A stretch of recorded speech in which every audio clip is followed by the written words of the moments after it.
Student of 10th class, good morning. I am Sunil sir going to teach you the subject Political Science chapter 2, page number 16 and 70.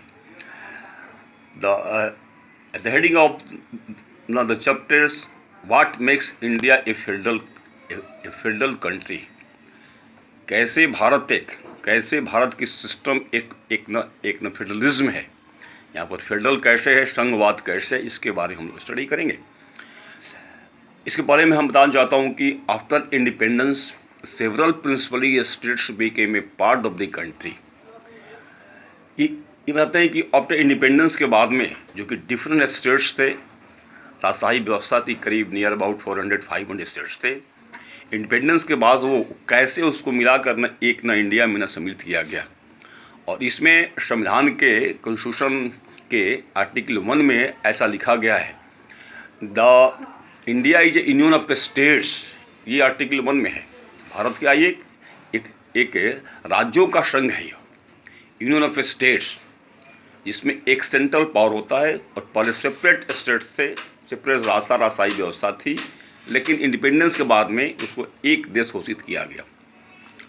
Indian union is based on the principle of federalism. India का system जो है पूरी शासन व्यवस्था का, वो क्या है? एक फेडरल सिस्टम है, एक संघवाद है।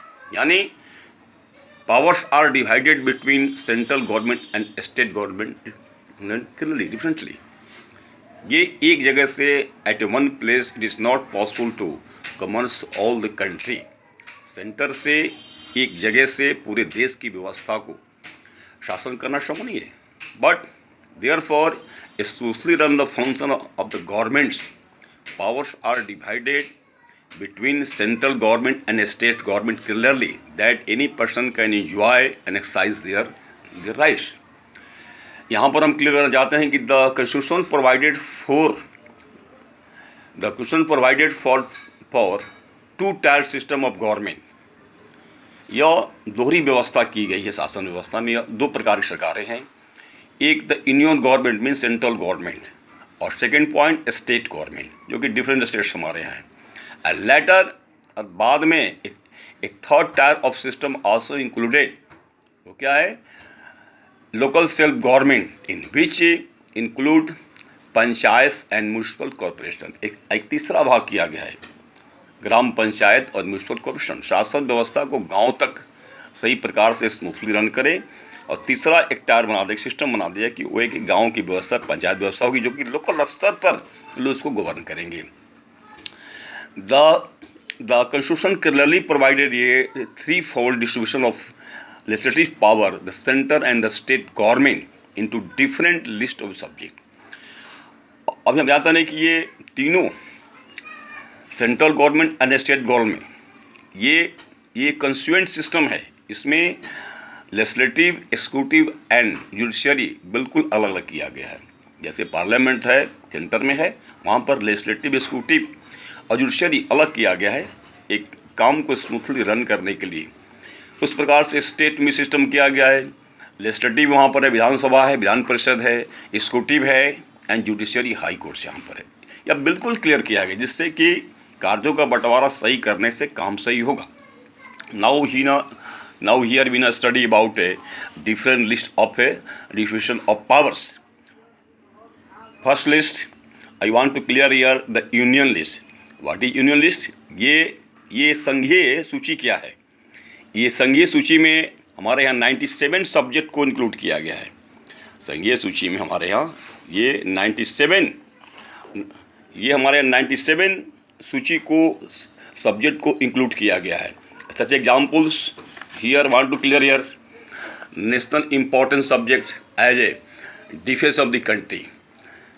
देश की सुरक्षा व्यवस्था वो सेंटर के अधीन रहेगी। And foreign policy of the country, वैदेशिक नीति, बैंकिंग, कम्युनिकेशन एंड करेंसी। नागरिकता एक रहेगी, बैंकिंग सिस्टम एक रहेगा, कम्युनिकेशंस एंड करेंसी, रुपया एक ही रहेगा। ऐसा नहीं कि स्टेट का अलग रहेगा। इस पर पूरे सेंट्रल गवर्नमेंट का अधिकार है, जिससे वो अपना नियम बना सकती है। The Union government alone can make laws relating to the subjects mentioned in the union list। अब ये यूनियन लिस्ट में जितने सारे 97 सब्जेक्ट हैं, इसमें सेंट्रल सरकार फ्री है काम करने का। उसमें there is no need to take help and advice of the state governments, वह बिल्कुल फ्री है।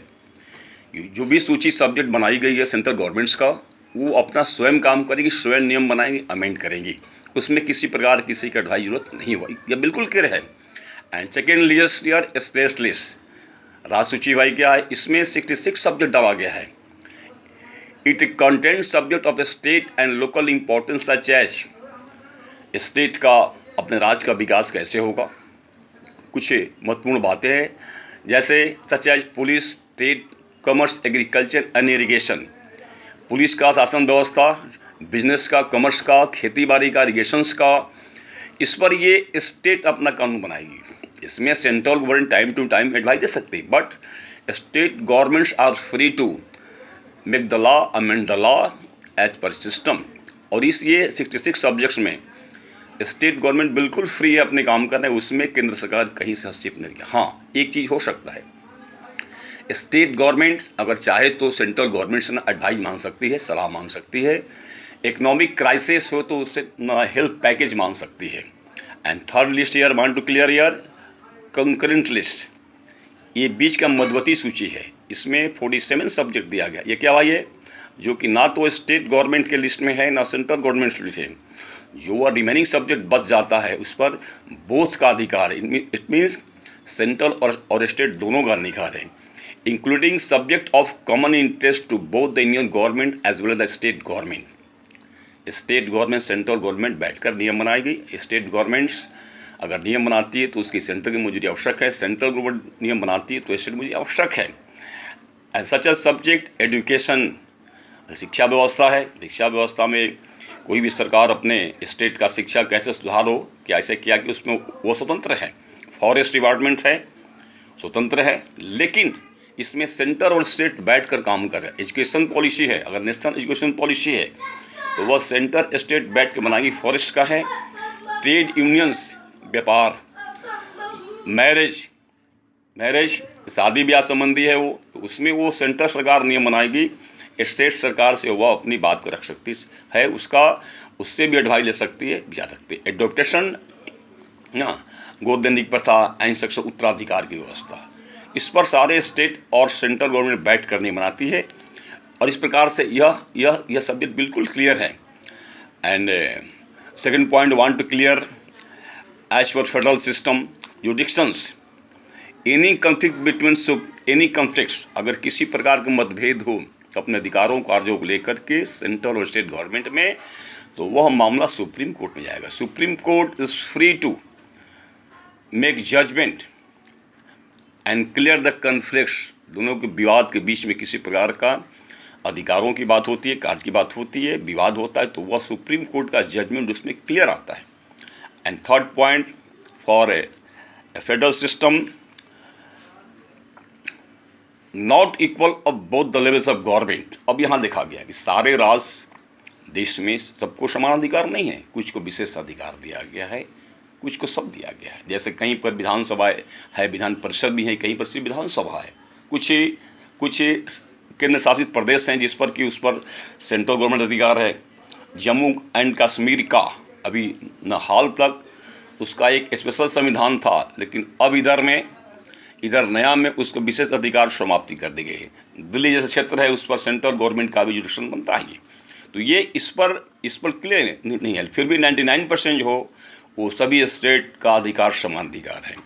एंड 4 पॉइंट ऑफ ये federal system and separate source of income, दोनों का ना इनकम का सोर्स ऑफ इनकम क्या है।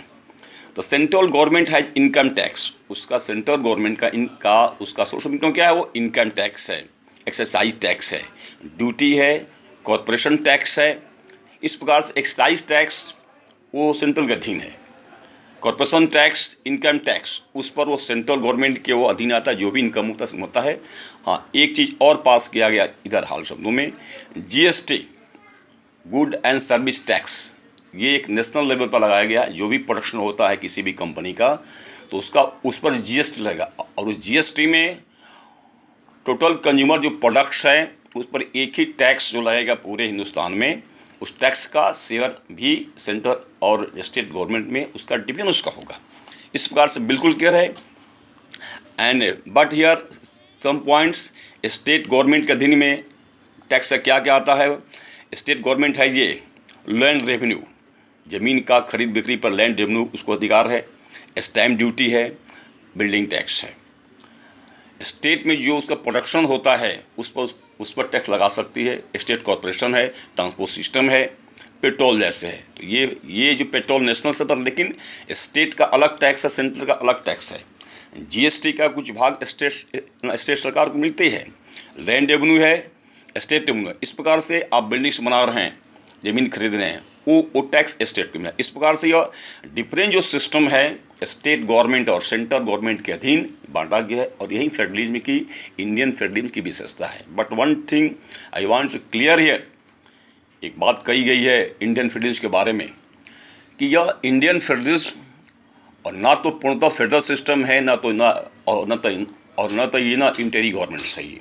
यह संघवाद और यूनिटरी एकात्मकतावाद का यह समिश्रण है। कहा गया है कि इसका full body of the Indian government are federal but soul is unitary.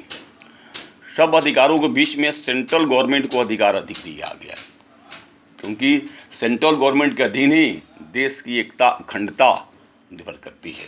इस प्रकार से यह पूरा शरीर फेडरल सिस्टम है, बनाई गई है, अलग कर दिया गया है, अधिकार क्षेत्र बांटा गया है। लेकिन विशेष परिस्थिति में सेंट्रल गवर्नमेंट स्टेट गवर्नमेंट काम को ना हस्तक्षेप कर सकती है। अगर state government law and order वहाँ की नहीं चल रही तो सेंट्रल गवर्नमेंट उसको ना ऑक्युपाई कर सकती है, और ये राष्ट्रपति शासन लगा सकती है।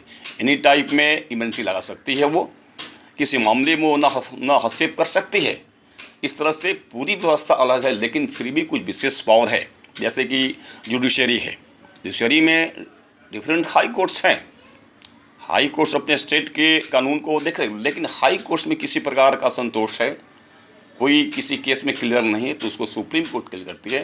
अब supreme court time to time उसको एडवाइस दे सकते हैं। इट मीन्स यह हुआ यूनिटरी पावर, या क्या हुआ एकात्मकता हुआ, इसमें सेंट्रल को अधिक पावर दी गई। इस प्रकार से किसी भी देश में ना तो कोई कंट्री ने पूर्णतः फेडरल सिस्टम है, ना तो यूनिटरी गवर्नेंस है। बोथ सिस्टम है, बोथ पावर और बोथ सिस्टम को अडॉप्ट की गई, जिससे कि देश की शासन चलती है। लेकिन फिर भी अंत में थीम है कि यह फेडरल सिस्टम बिल्कुल क्लियर है और इसमें किसी देश की व्यवस्था चलती है हमारे यहाँ। Thank you. Next time we will ना study about the how is a federalism practice. अब इसको प्रैक्टिस में देखा जाता है कि ये तो थ्योरी बात हुआ कि प्रैक्टिकल में क्या स्थिति इंडिया की है। थैंक यू बच्चों, गुड मॉर्निंग।